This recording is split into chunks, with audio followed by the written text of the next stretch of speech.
Hello and namaste everyone. Welcome to the first episode of Kurakani organized by XAMUN. Today we are joined by our special guest, Mr. Saarthak Ravi. Mr. Saarthak Ravi is a graduate student pursuing his master's in international relations and international political economy with the Committee on International Relations at the University of Chicago.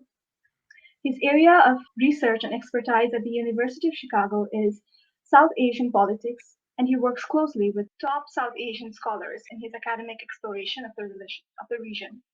For the last 10 years, Mr. Sarthak has been a part of numerous model conferences across the world, including two editions of XAMUN, and has thoroughly been enamored with everything XA has offered to him. It is an honor to have you with us here today, sir. Thank you for having me. So today, for the first episode of Kurakani with XAMUN, our topic of discussion is the bilateral relationship between India and Nepal and the rise in anti-Indian rhetoric. So, sir, would you like to give us some basic information to start the discussion? All right. Thank you so much, Nayanika, and thank you for the introduction. Um, so I'll tell you what I'm not going to do, right? I am not going to. So obviously, I'm an Indian, born and brought up in New Delhi. Now I'm doing my masters here in Chicago, and one thing which I'm not going to do is, you know, tell anyone how to feel, right? Um, you know, I think it's very important to be mindful of, regardless of what the sort of foreign policy situation is and the political situation is. If a group of people or a nationality or any sort of community has a certain emotion, it's best not to explain to them why they're feeling a certain way or whatever, right? So that's not something I'm going to do, right? But there are this is something that I noticed when the first time I went to Nepal. I noticed that there is this resentment towards towards the Indian government, towards the country of India doing. And I was confused. I was because in India we don't really hear about it. I guess not until, say, when the whole sort of Kalapani thing happened. I think most people in India didn't even know that there are frictions between Nepal and India. Nobody knows this, right? It's only during the whole Kalapani thing that people started realizing, oh wait, there are some unsettled issues which are sort of being brought about.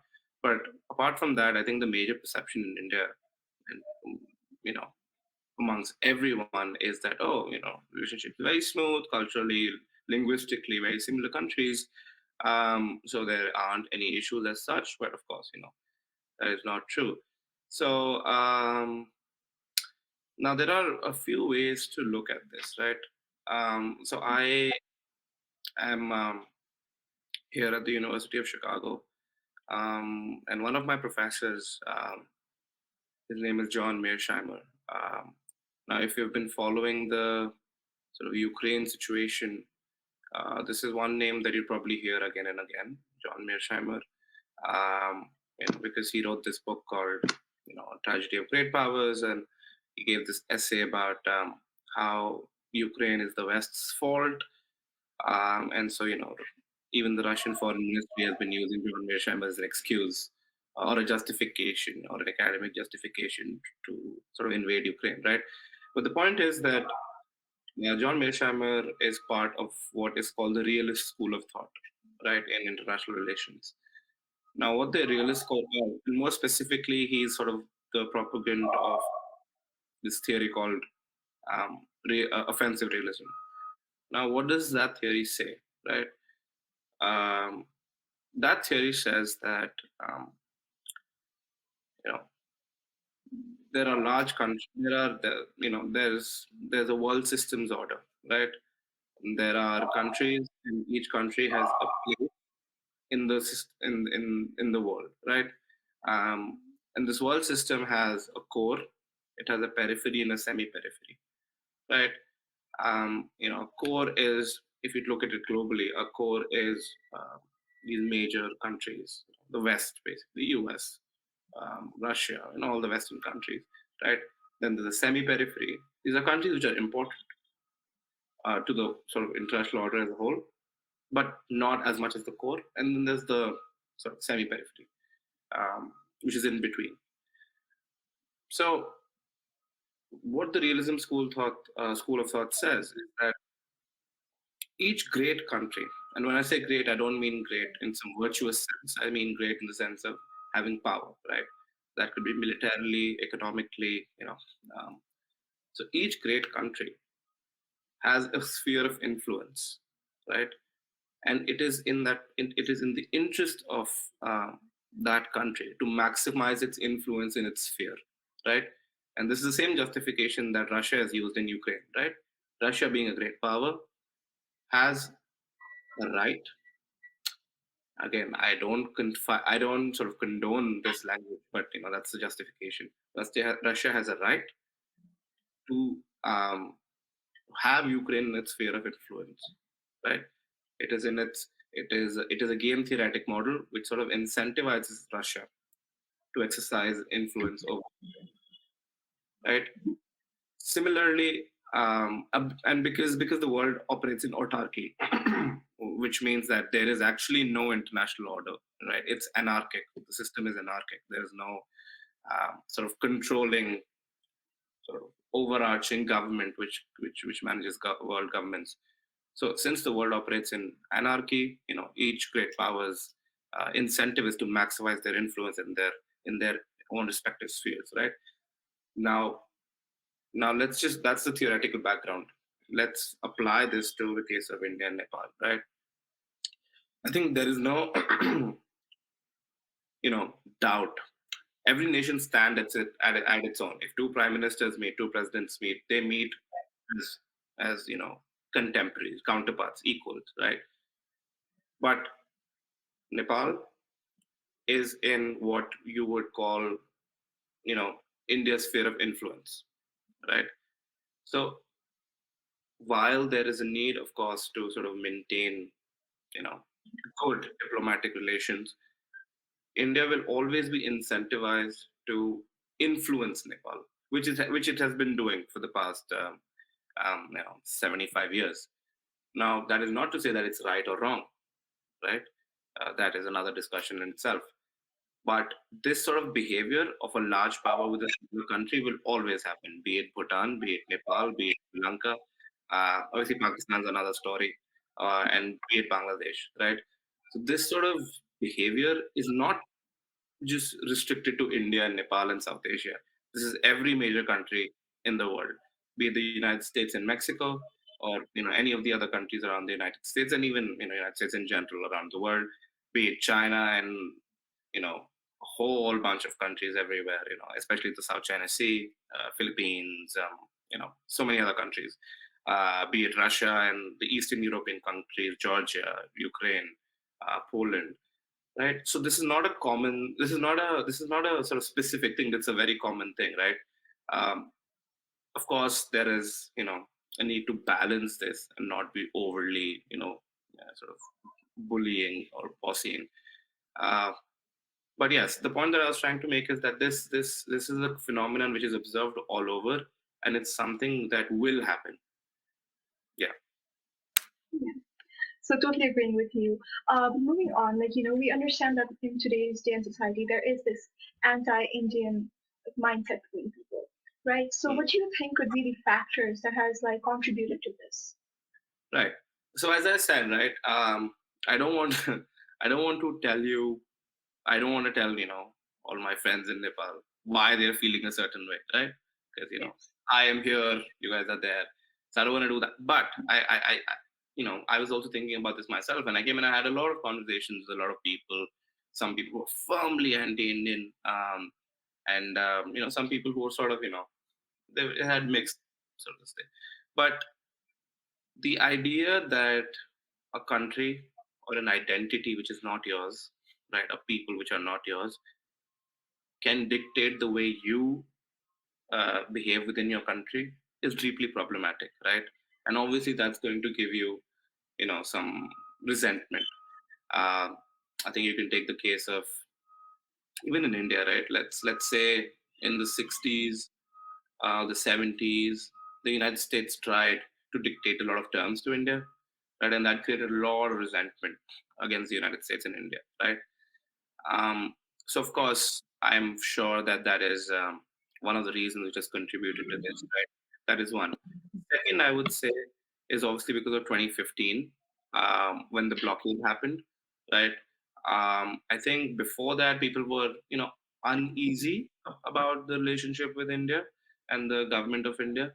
But I think 2015 it became hostile because that was the first time where a really major event happened where it negatively affected people's lives. I know a lot of friends of mine in Kathmandu told me about how much they suffered during the blockade sort of time period.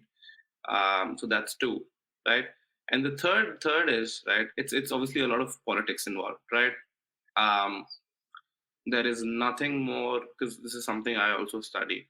There is nothing more powerful in politics than to create a common enemy that everyone can rally against, right?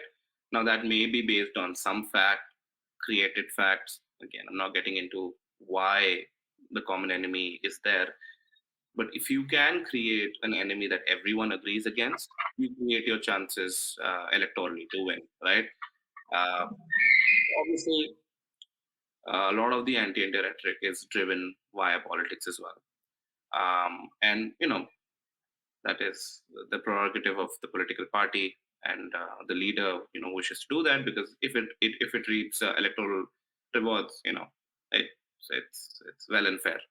But obviously that creates this sentiment of because but one thing to note though with politics is that even though on the surface, like socially it's like, oh, you know we are firmly against India. In Meanwhile, in the government, with the correspondence with the Indian government, it's almost the same relationship that sort of carries forward. So that's how this is not a very serious claim per se, because if the relationship between the governments remain the same, it's only on ground that the rhetoric has changed. That shows that it's like it's more of a political move rather than an actual change in policy. Yes. Okay.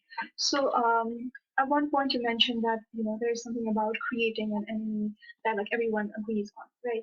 So, what Mhm. do you think with social media? Like, what role has social media played in making this mindset of like a common enemy happen? Yeah, that's a great question. That is a question which I have thought about deeply in the last few years. I think social media has made um, it very, very easy to construct a monster, right? And that's just not specific to Nepal or India. This is global. This is world over, right?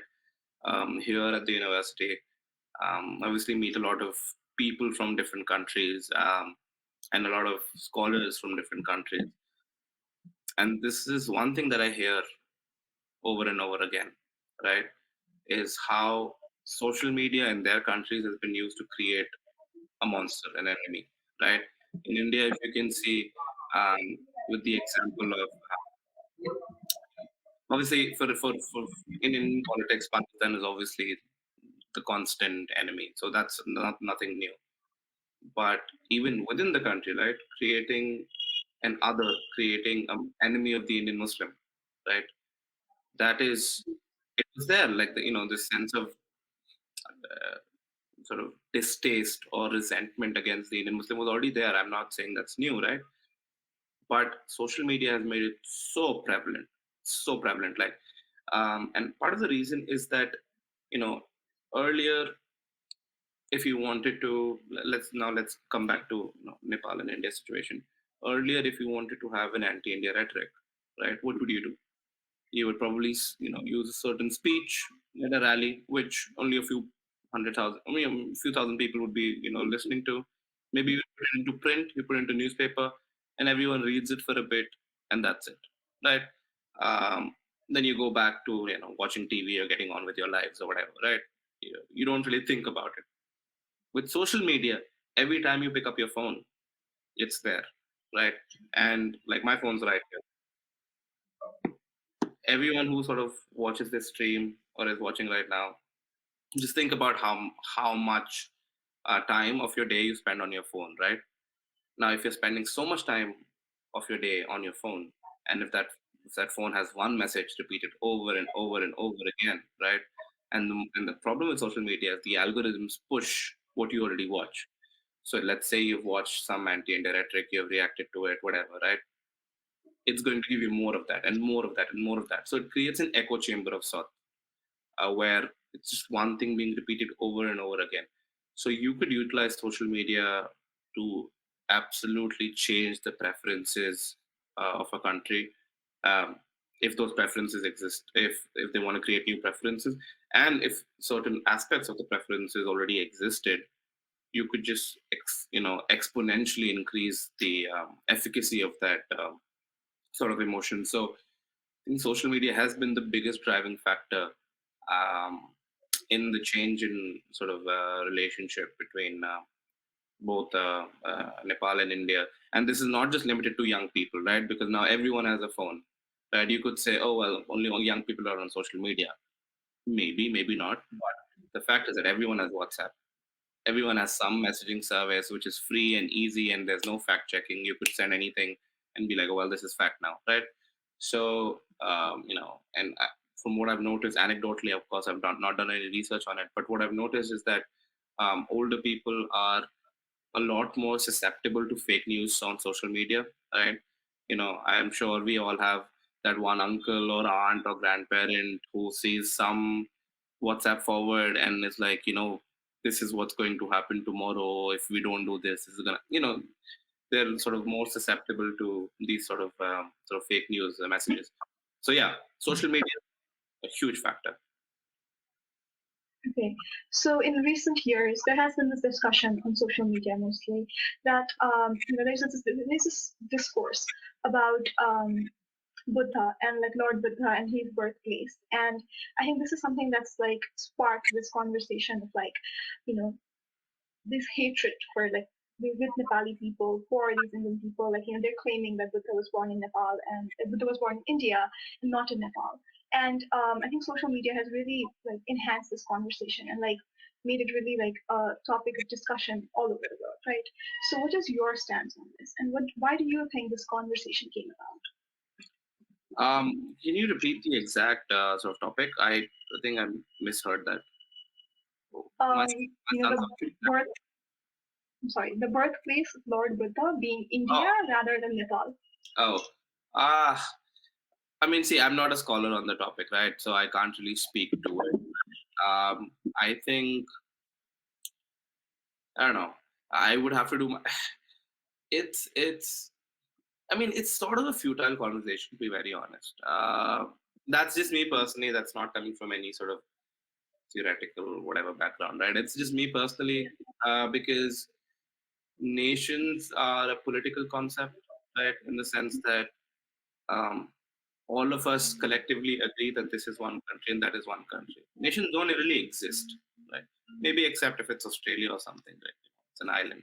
But otherwise, nations don't really exist in reality, right?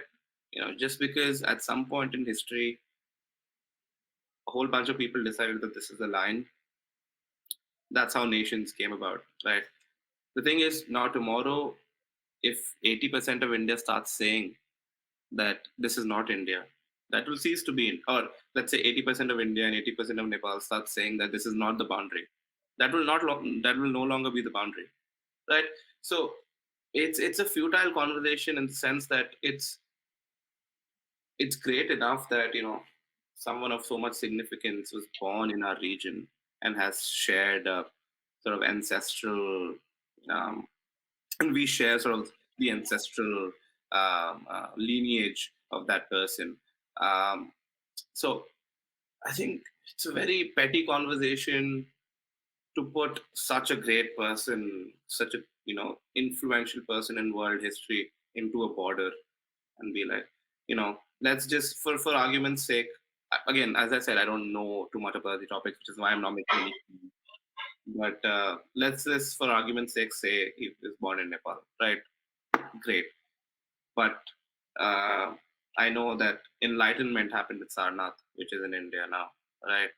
Uh, but the kingdom was in Nepal. So it's it's this is a shared this is a sort of shared cultural values that both countries have, and I think it's a disservice to sort of even have this conversation because you don't really want to politicize or this sort of small petty human concepts of nations, and you want to sort of apply that to someone like Siddhartha Gautama.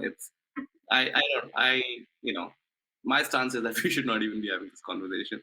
I think it should be left to historians uh, to decide where his exact birthplace was, right? And not to politicians to decide where his exact birthplace was. Leave it to the academics, not to the politicians. Yes, very valid. That is. So now that you know, in a world where like Nepal and India have like a very good relationship, and like there's not so much discourse and such. How do you think that world would look like? I think that world already exists, to be very honest, right?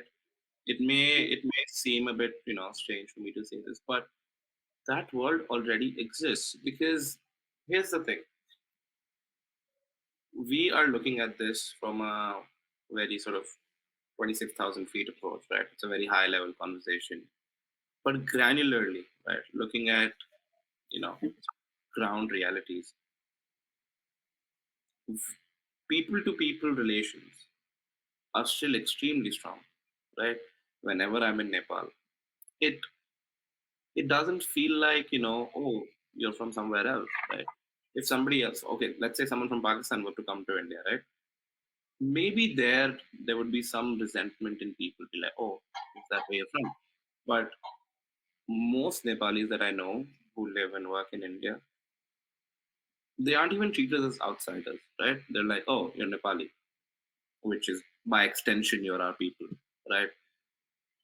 So this discontent and this discourse of discontent, that is a very sort of high level sort of zoomed out sort of conversation. If you really want to look at relationship between two states, right, and what it means for the people, you should look at what the people feel, right? uh, the resentment that I this I'm putting my neck out and saying that the resentment that the people have in Nepal is not towards people of India, it's towards the government of India. And I for one can say I also share the same resentment with the government of India, right? So it's we are united by the same issues. We're united by corruption, poverty, hunger, malnutrition. We're united by same cultural, sort of lineages that we share. Uh, People to people relationships are not. I would say that are not suffering. It's just the political sort of discourse, which is um, again you may have an alternate sort of viewpoint of this because we can have two different views of the same thing. But I would say the relationship between the people is not a problem as of yet. But if you want to look at just the political sort of, uh, I think there can never be a situation of parity between both countries.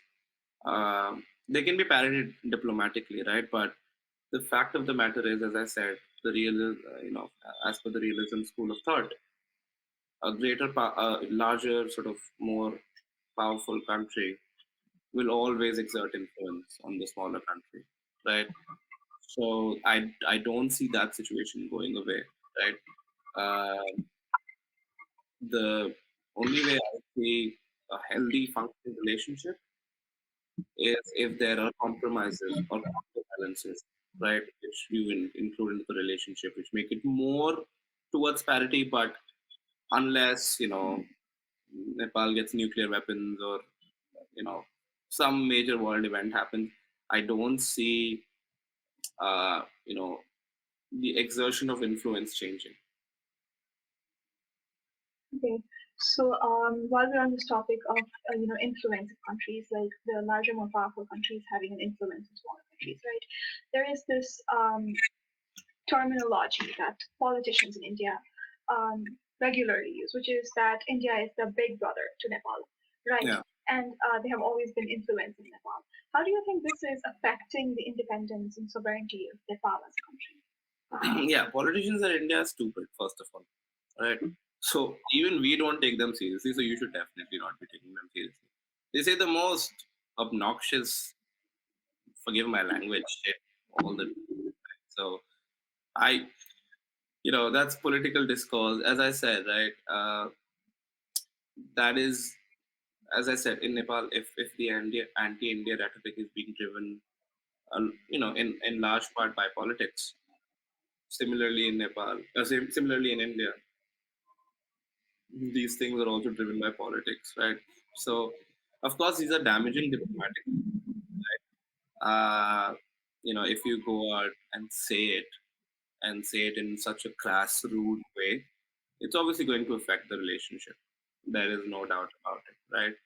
Uh, but the fact of the matter is that these are very small cogs in a very large wheel, right?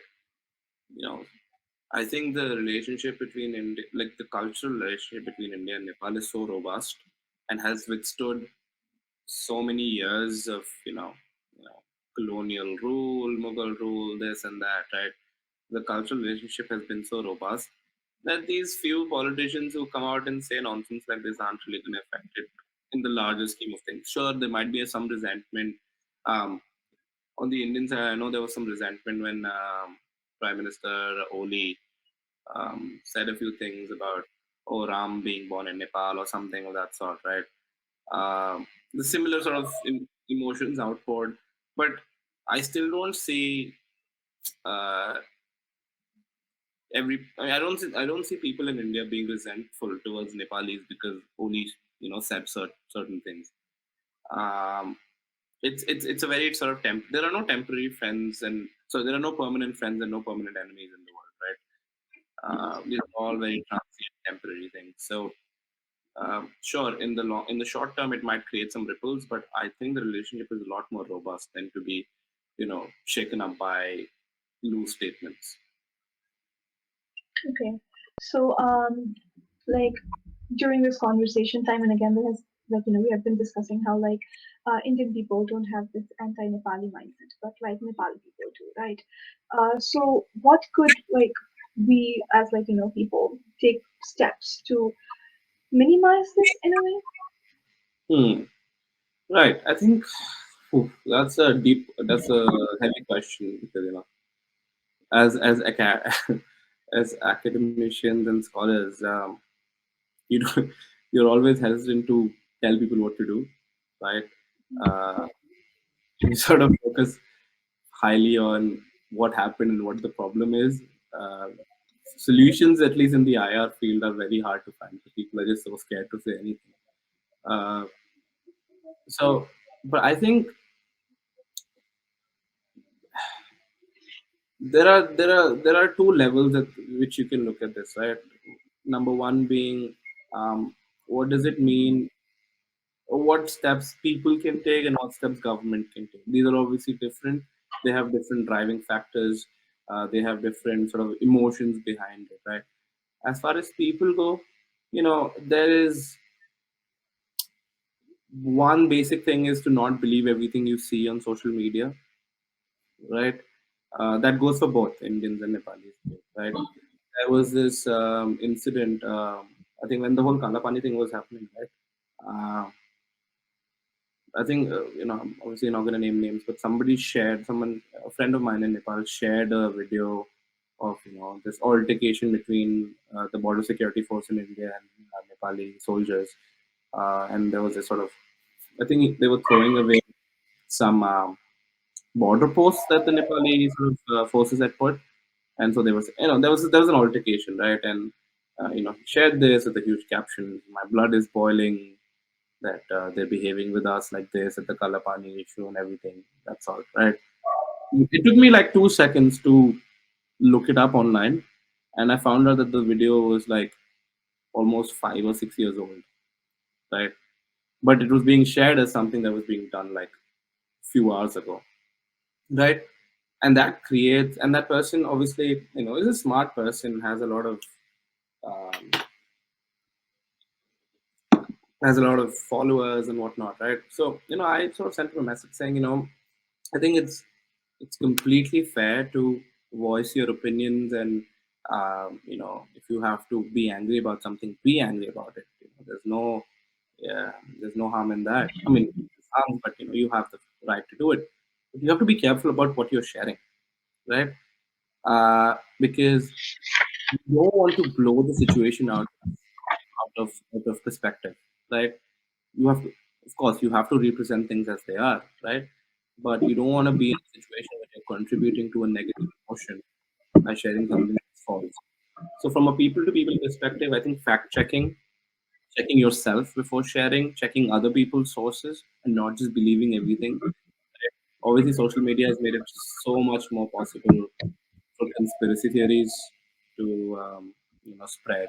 I know, I know. There's a few handles on Instagram, uh, which I've been introduced to. This German citizen uh, in in in in Kathmandu. I think his name is Michael Kobold or something. Uh, I know he has a lot of influence, and I see his posts, and sometimes I just laugh, right? Because a lot of them are just conspiracy theories. So, not to believe everything as they are, and so use your own brain. All of us are intelligent people. We should be able to analyze things. So that's one thing, right? I think that would help in curtailing the spread of fake news. Politically, I think we and I know that in Nepal, especially politics is in constant turmoil. It's it's. I used to think Indian political system is complicated and in turmoil, but when I saw the system in Nepal and how quickly the prime minister changes, there is it's so much more complicated. So I think politically, because there's so much political instability, you can't really say what is going to happen. It's very difficult to predict who's going to be in power. There's so many factors at play there. Uh, but of course, the the absolute fact of the matter is that Nepal is landlocked by China and India. So one way or the other, it has to have relationships. It cannot piss either off, right? Nepal cannot have a bad relationship with China and a good relationship with India, and it can't have a good relationship with India. With China and a bad relationship with India, right? The closest seaport to Kathmandu is Kolkata, right? um, and that is not going to change. You can't change geography, right? Uh, Dry port, of course, there's China, but then that's through Tibet. There are other issues that, like logistical issues, then getting stuff through China. Of course, that might change a little bit with the CPEC, China-Pakistan Economic Corridor. So Kashgar being the Gwadar port being the new port, but still that's a long route across. The closest port for Nepal still is going to be Kolkata, and it's going to remain Kolkata. There's obviously not going to be, you know, a new ocean which comes up and gives sea access. Um, so you know, while politically they may have certain, electoral strategies, I think on ground it's not going to change much, uh, just because there is an economic dependence on India, which is in the interest of Nepal also, right? Because you don't want to lose access to your only closest port, right? Um, and transporting anything to China is far more difficult, obviously logistically, because it has to go through the Himalayas. Uh, and importing anything to China, unless China makes it, is difficult because it has to go through a port in China, which has to go all the way around, right? So I think the relationship will definitely stay close to where it is, um, politically as well. But yeah, not much we can say about politics, but definitely from person to person thing. If you just ensure that you're not sharing anything which is not correct, I think that will help in this. Okay, so while we are discussing this person-to-person mindset of people, right? How has the Kalapani dispute like changed the mindset of people in India, or has it not affected As I said, it's very transient, and I feel like in India we're, and it's similar in other countries as well. But I think because we're just bombarded with so much that keeps happening, right? Every emotion lives in our head for a couple of weeks, maybe if it's a big issue, a month, and that's it, right? I can almost certainly tell you that if you go to any city in India right now on the street and ask what they feel about Nepal, I would guarantee that 90% people would say, "Oh, okay, our neighboring country." Right? I don't think the Kalapani issue um, has changed perceptions in India. Of course, there's going to be a sort of there's always going to be an extreme. It's a very big country. There's always going to be a subset of people who are extreme in every direction, right? That's just the law of the averages. There's going to be some idiot somewhere. Um, so obviously, there are people who are going to have resentment, um, and by the way, that resentment will be also from the point of view of, oh, we're the larger country. How do you say this to us, right? That resentment also comes from arrogance. There's no denying that. I'm sure there's people like that as well. Um, but on a large, sort of zoomed out level, no, I don't think it's changed people's perception about what they feel about Nepal. that? Okay. So like Nepal and India, they are like very much related, like in cultural aspects, or like the festivals we celebrate and such, right? So this is something that brings us together, and this ties us together, right? So like this, like we are people from like the same group, let's say. But at the same time, like, Nepal and India, they share an open border. On Nepal's side, the border is like very free, there's very less security, it's open, right? But once you cross over to the Indian side, there's always security, there's people armed, right? And like, Mm, I think this is something that has played a role in like, making these people like have this anti-Indian mindset. mm. So, what is this like? How does this work out? Or like, what is this doing to people? Okay. Well, first of all, you have to look at it from the point of view of national security, right? In terms of what threats Nepal faces externally, there is none, right? Um, when I say externally, I mean by foreign countries, foreign actors. Um, Nepal has largely been shielded from any tensions with any other country except for India, for example. I feel like by that, I know that's a problem for a lot of people in Nepal, right? But that's also a benefit. There's only one country that you have problems with, right? India, on the other hand, has problems with almost everyone, right? Um, and if you remember, I don't know if you remember. Obviously, none of us were born during that time, but there was this Indian Airlines flight um, that was, um, I think it was hijacked from Kathmandu, I think, and then it was taken to Afghanistan and Kandahar. So there are real security implications for India. India is obviously has a very troubled relationships with a lot of countries, and those countries are involved in asymmetric warfare or proxy warfare, where you sort of get you know groups, militia groups, terrorist groups to fight for, right? So there are real security implications that have to be considered. And it's uh, I can't name names, but I know that there are I I know someone in Nepal works very closely with intelligence in India, right? And their primary task is to catch or sort of stop activities in Nepal by terrorist organizations that operate in Nepal against India. Right? They're not Nepal based; they're based in other countries. But because India and Nepal have a shared border, it makes it easy for them to infiltrate um, into India because the border with Pakistan is heavily fortified. It's infiltration still happens, but that's one of the most heavily militarized borders in the world. Not even in South Asia, right? It's one of the most dangerous borders to cross. Border with Bangladesh also has been sort of fortified. Uh, with China, of course, as a natural border. Nepal is the only country, and I guess Bhutan to some extent, where the border is so open and so porous, right? And there's an open border policy. So it's obviously going to create some sort of security challenges, right? I don't think it's directed towards Nepalese citizens, right? Because if it was directed towards Nepalese citizens, then it wouldn't the open border policy wouldn't exist at all, right?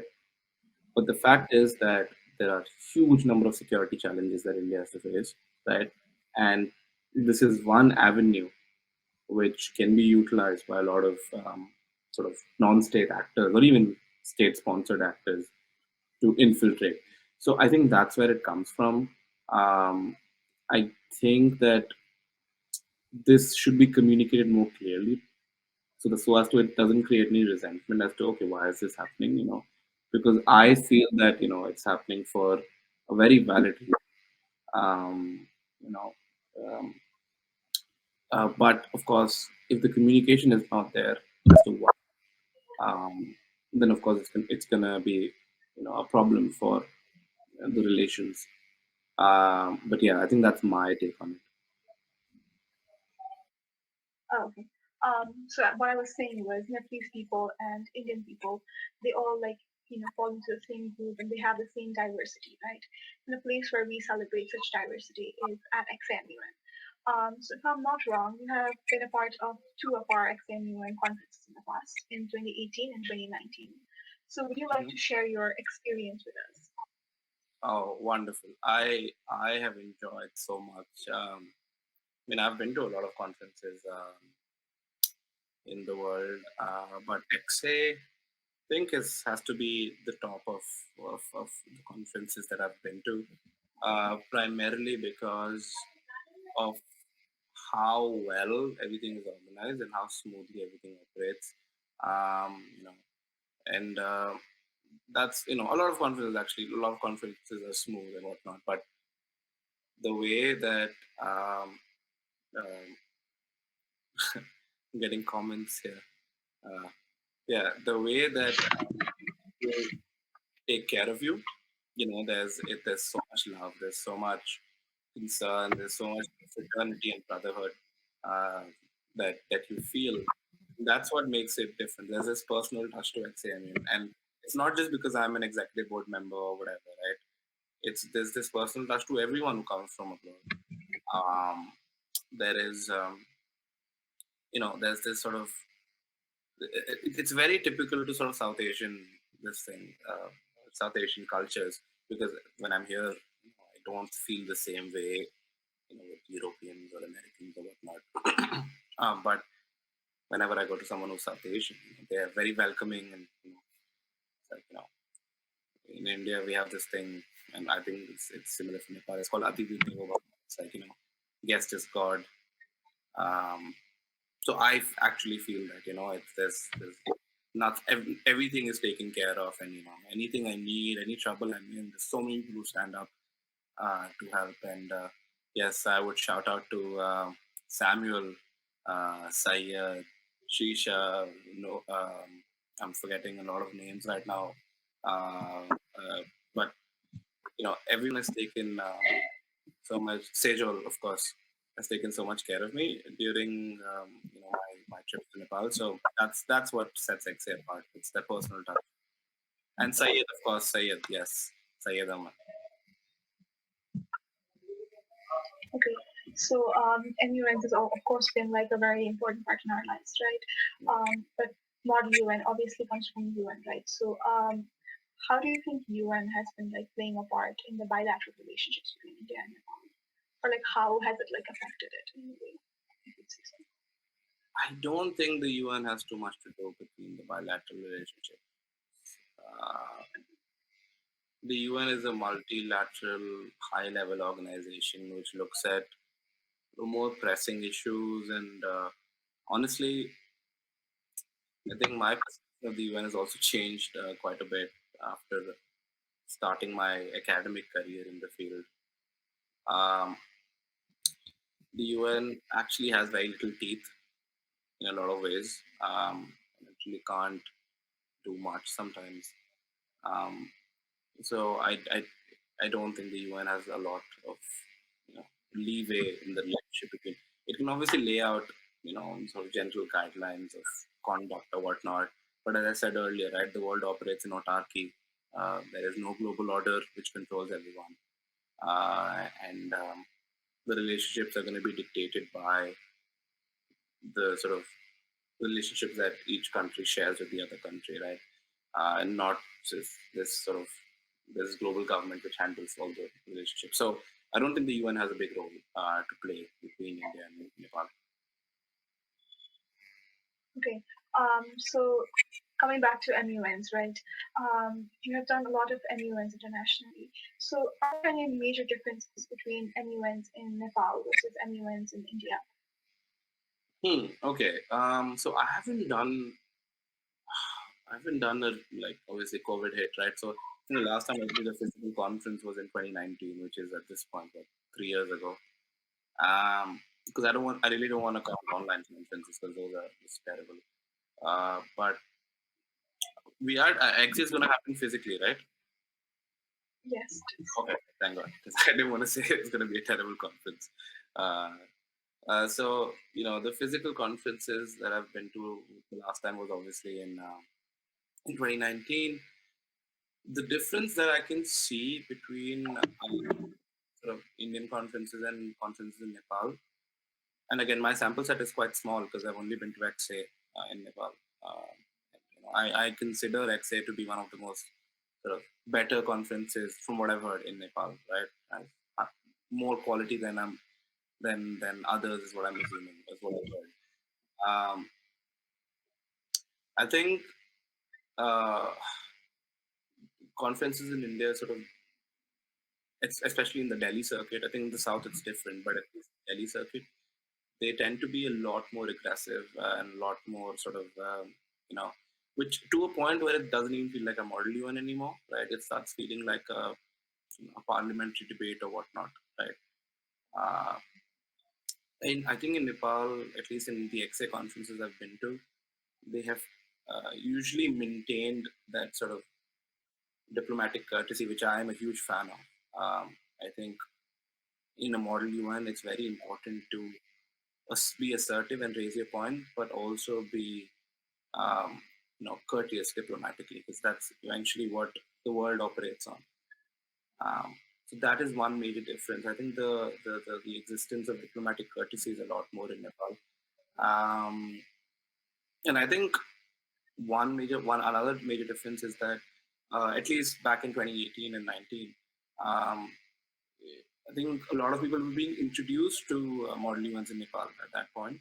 There were obviously a sort of select group of people who were experienced, but the larger sort of high school student groups, they were just being introduced, so they were learning at that point.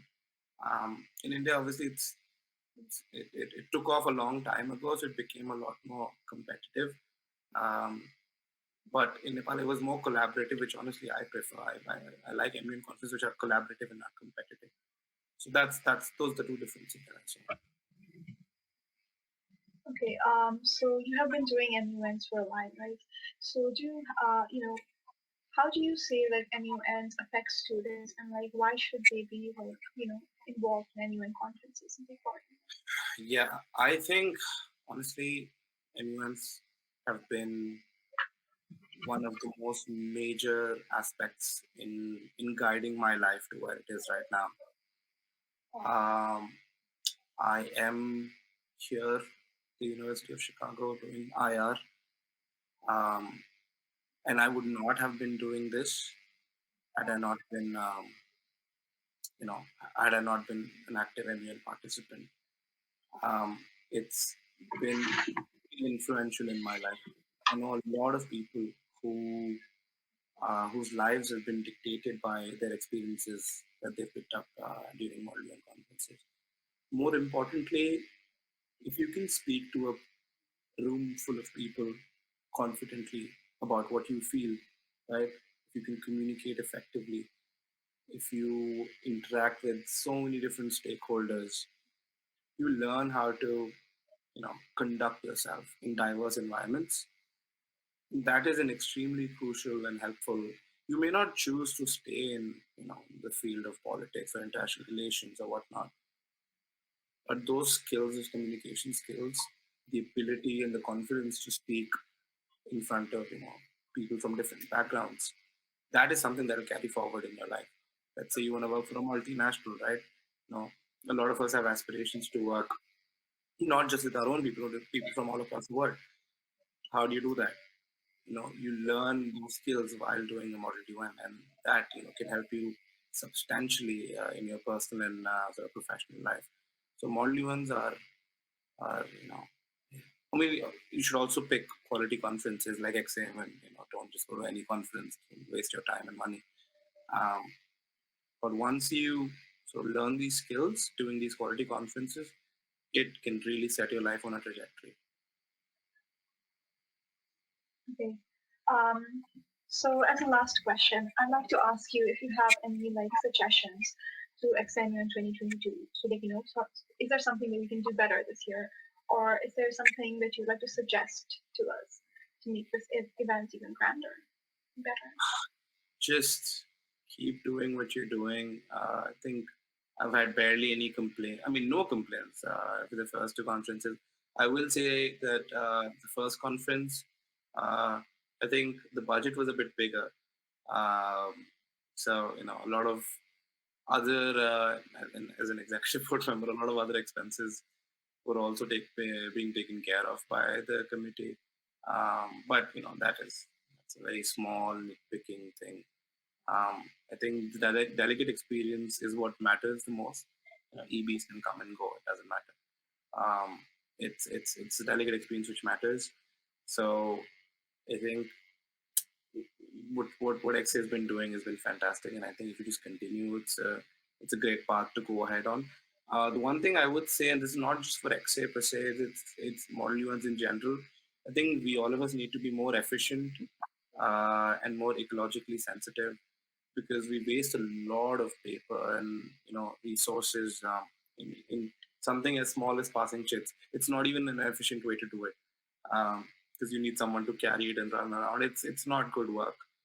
I think if you can figure out an alternative to note passing, which doesn't require paper, it's going to save us money and time, and it's going to be a lot more efficient. Everyone has devices, everyone has a laptop or phone or whatever, right? You could invest in some software which automates this. I think that would help the conference substantially. But the delegate experience, I think, is fantastic. Yeah, no complaints there. Okay, thank you so much for your suggestions. And this has almost been an hour, and now we are like kind of towards the end of this discussion. I would like to thank you for taking time out of your busy schedule to be a part of this conversation and share your knowledge and ideas on this, and for helping us understand this topic better. Um, so you are obviously like a very smart person. You give like so much knowledge, and I really appreciated this conversation I had with you, and it really made me understand this topic better and gave me like new ideas on this. So thank you so much for being a part of this, and we hope to see you in our XAMU in 2022 if possible.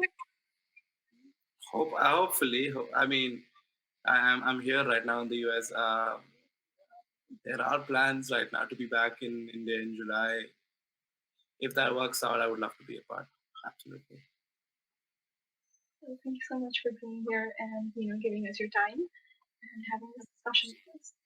Thank you for And we inviting look me. forward to seeing you at our Yeah, event if possible. likewise, and thank you for having me here. Thank you for everyone who's. I mean, obviously can't see who's watching and who's not, but thank you for being here. If anyone wants to have a conversation with me, I'll put my email down where I can't. Okay, I'll just have someone share it. You can send me an email or send me a DM on Facebook, and if you want to have a conversation, if you need help, and then a lot of you will be graduating and going into colleges and stuff. If you want more help with your sort of college process or whatnot, I went through the entire nightmare not too long ago, so I'd be willing to lend anyone some help if need be. Um, but yeah, thank you everyone for watching. Thank you, Nahanika, for hosting. It was wonderful. I really enjoyed having this conversation, and hopefully, if all things work out, maybe I'll be there physically.